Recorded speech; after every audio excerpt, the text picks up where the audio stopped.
I heard about this situation, I believe it was somewhere around the 6:30 to 7 o'clock. I was very concerned when I heard there might be a large gathering.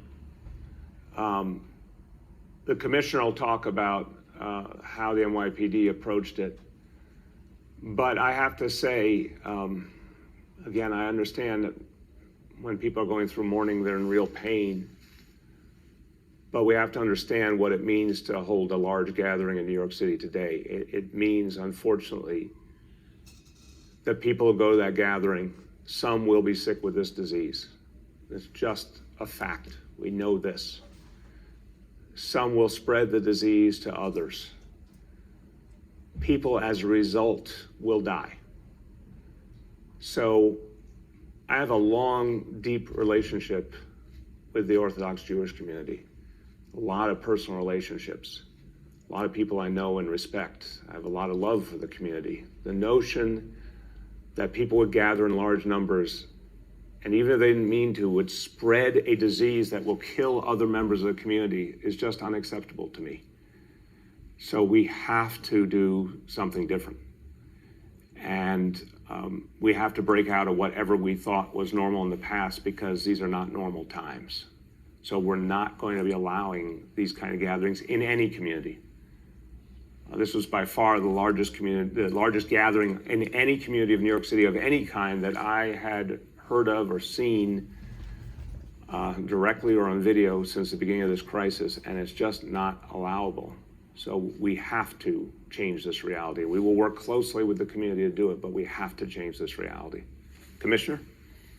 Yeah, Mr. Mayor, I think you hit the nail on the head. Before we get into the specifics of yesterday's incident, what troubles me most is, as a department, as a city, we've been through a lot already. And members that have gotten sick, members that have given their life, whether it's in the health field, certainly in the police department.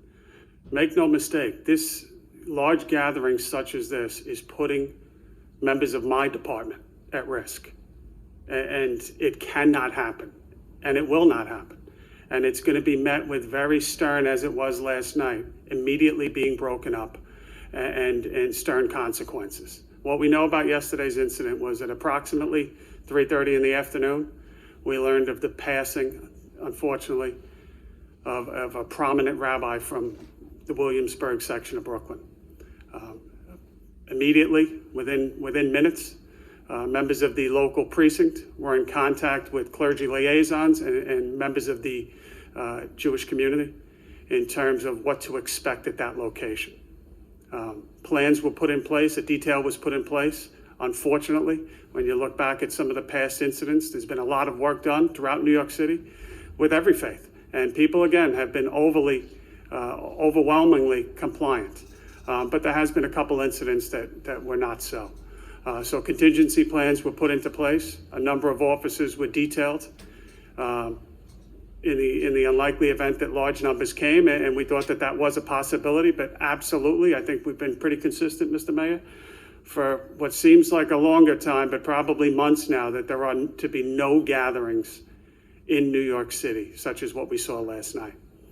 So within, as the time unfolded last night, there was probably several thousand people that came in and around that location on Bedford Avenue. Additional officers, I was in conversations with members of the upper echelon of the NYPD. Additional officers were called in, and in pretty short time, that crowd was dispersed.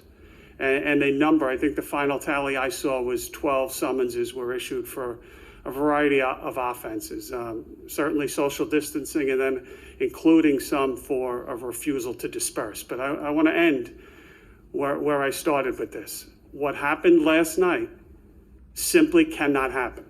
And we need all New Yorkers have come together during this crisis, but they need to do it more than ever. And we need community leaders to stand beside us. We cannot have people unnecessarily being exposed to a disease that is having catastrophic effects on our membership and really New Yorkers as a whole. I spoke last night out of passion. I could not believe my eyes, Marcia. It was deeply, deeply distressing. Again, this is a community I love. This is a community I have spent a lot of time working with closely. And if you saw anger and frustration, you're right. I spoke out of real distress that people's lives were in danger before my eyes, and I was not going to tolerate it. So I regret if the way I said it in any way gave people a feeling of being treated the wrong way. That was not my intention. It was said with love, but it was tough love. It was anger and frustration. What I saw, no, Marcia, it's not happened other places. Let's be honest. This kind of gathering has happened in only a few places, and it cannot continue. It's endangering the lives of people in the community.